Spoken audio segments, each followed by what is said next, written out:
بسم اللہ الرحمن الرحیم نحمدہ ونصلی علی رسولہ الکریم اما بعد بسم اللہ الرحمن الرحیم۔ عزیز طلبہ، آج ہم ہدایت النحو سبق نمبر 70 شروع کر رہے ہیں۔ اس سبق میں ہم اسماء موصولات حصے اول پڑھیں گے۔ آج کے اس سبق کا خلاصہ یہ ہے کہ مصنف علیہ رحمہ اسم موصول کی تعریف ذکر کریں گے۔ اسم موصول وہ اسم جو پوری طرح اپنا معنی بتانے میں صلہ اور عائد کا محتاج ہو۔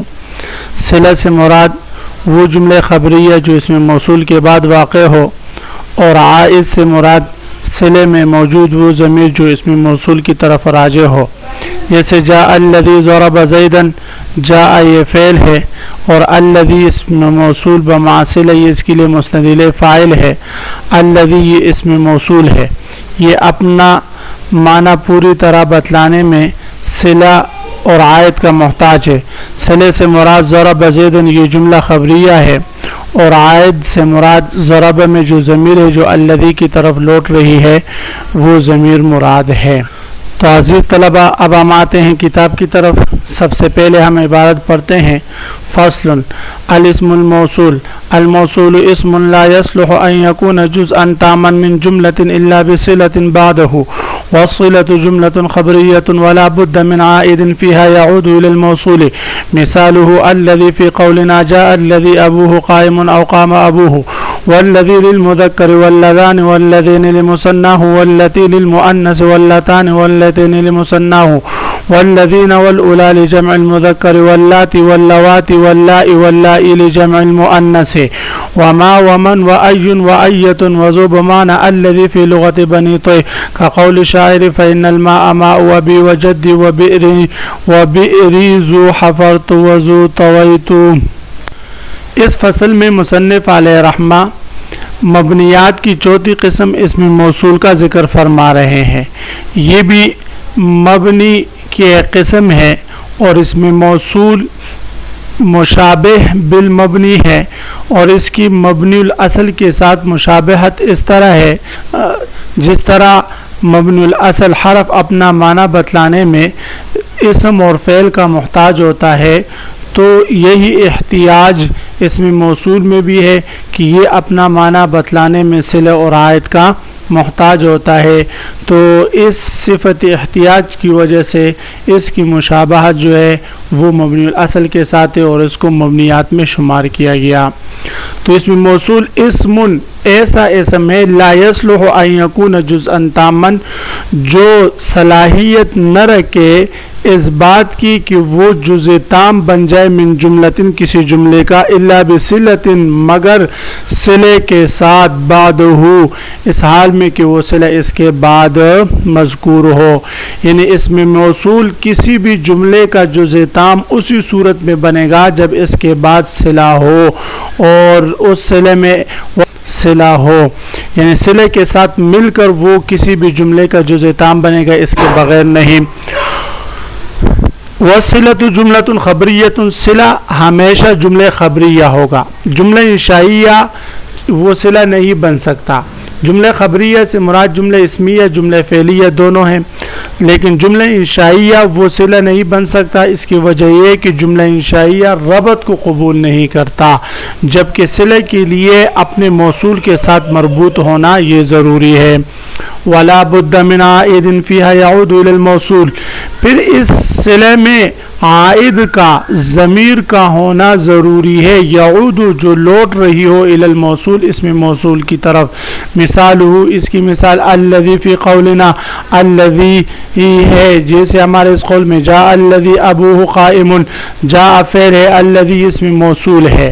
اب یہ اسم موصول جاء اس جملے کا جزء تام نہیں بن سکتا مگر صلے کے ساتھ۔ ابو قائم صلے سے مراد جملہ خبریہ ہے، یہ اس صلے کے ساتھ مل کر یہ جاء کے لیے جزء تام یعنی مسند الیہ فاعل بنے گا، اس کے بغیر نہیں۔ تو الذی اسم موصول، ابو قائم جملہ اسمیہ خبریہ اس کے لیے صلہ ہے۔ ابو مرکب اضافی مسند الیہ مبتدا مضاف ہو ضمیر مضاف الیہ راجع بسو اسم موصول، قائم اس کے لیے خبر مبتدا خبر من کا جملہ اسم اسمیہ خبریہ ہو کر یہ صلہ اسم موصول اپنے صلے سے مل کر جاء کے لیے یہ فاعل بنا. او قام ابوہ، یہ مثال ہے اس اسم موصول کی جس کا صلہ جملہ اسمیہ واقع ہو، اور جاء الذی قام ابوہ یہ مثال بنے گی اس اسم موصول کی جس کا صلہ جملہ فعلیہ واقع ہے. اب اسماء موصولہ کون کون سے ہیں؟ تو مصنف علیہ رحمہ اسماء موصول گنواتے ہیں. الذی یہ اسم موصول ہے للمذکر واحد مذکر کے لیے، اللذان حالات رفع میں اور اللذین حالات نسبی جری میں، لمثناہ یہ تثنیہ مذکر کے لیے استعمال ہوتے ہیں، واللتی للمؤنث اور اللتی یہ واحدہ مؤنثہ کے لیے، اور اللتان حالات رفع میں، اللتین حالات نسبی جری میں، لمثناہ یہ تثنیہ مؤنث کے لیے استعمال ہوتے ہیں. الذین اور الا لجمع المذکر، الذین اور الا یہ جمع مذکر کے لیے استعمال ہوتے ہیں، اور اللاتی اللواتی اور اللائی اور اللائی لجمع المؤنث یہ چار الفاظ جمع مؤنث کے لیے استعمال ہوتے ہیں. وما ومن وعین وعیت وذو، ما یہ بھی الذی اسم موصول کے لیے ہے اور یہ غیر ذوی القول کے لیے استعمال ہوتا ہے. من یہ بھی جو ہے اسم موصول کے لیے استعمال ہوتا ہے اور یہ ذوی القول کے لیے استعمال ہوگا. اور کبھی کبھی ما اور من یہ ایک دوسری کی جگہ پر استعمال ہو جاتے ہیں، یعنی ما من کی جگہ پر اور من ما کی جگہ پر بھی استعمال ہو جاتے ہیں. عین یہ واحد مذکر اسم موصول کے لیے اور ایتن یہ واحد مؤنث اسم موصول کے لیے استعمال ہوتے ہیں. اور ذو یہ یاد رکھیں عزیز طلبہ کہ ذو کبھی بمعنی صاحب کے آتے ہیں، جیسے ذو مال مال والا، صاحب مال. اور ذو جب بمعنی صاحب کے ہو تو اس صورت میں یہ اسماء ستہ مکبرہ میں سے ہوگا اور اس کی تمام ابحاث ہم پڑھ چکے.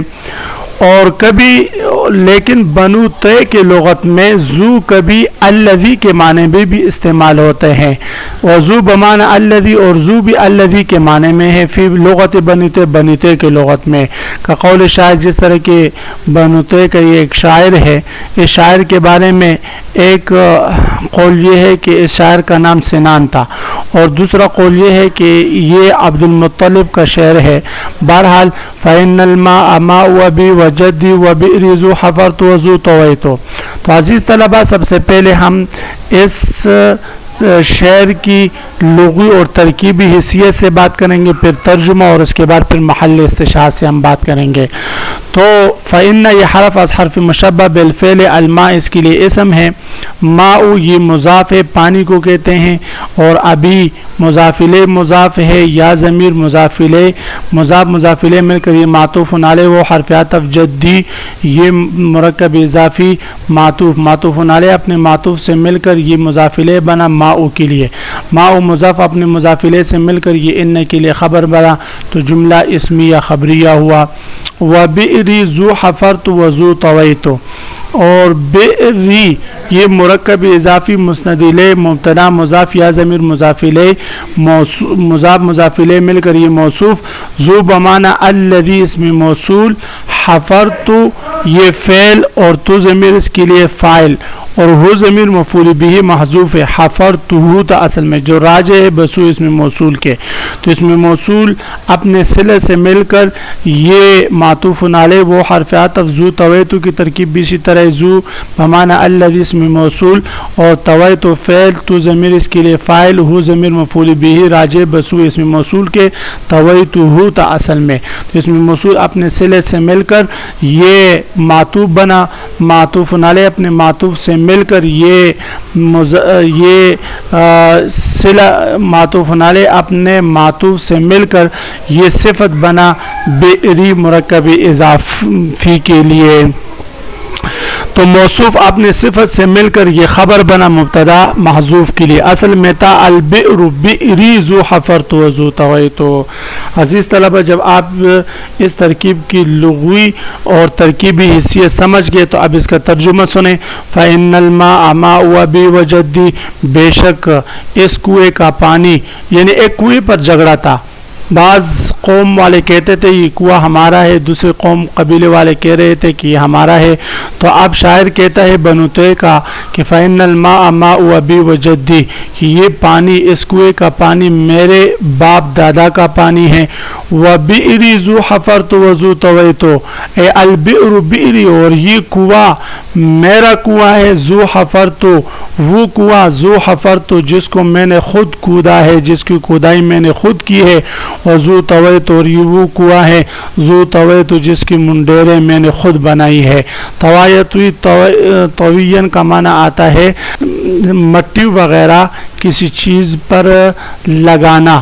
تو طویتو کے یہاں معنی ہم کریں گے کنویں کے گولائی میں، آس پاس جو گولائی میں منڈیریں بنائی جاتی ہے، کنارے بنائے جاتے ہیں، تو وہ معنی ہم اس کے کریں گے کہ یہ کنواں وہ ہے جس کی منڈیریں میں نے خود بنائی ہے.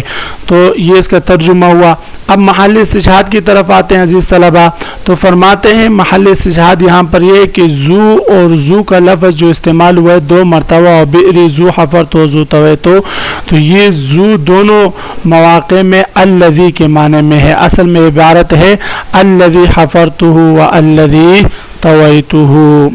تو عزیز طلبہ آج کے سبق کا خلاصہ یہ ہوا کہ ہم نے مبنیات میں سے اسم موصول کے بارے میں پڑھا.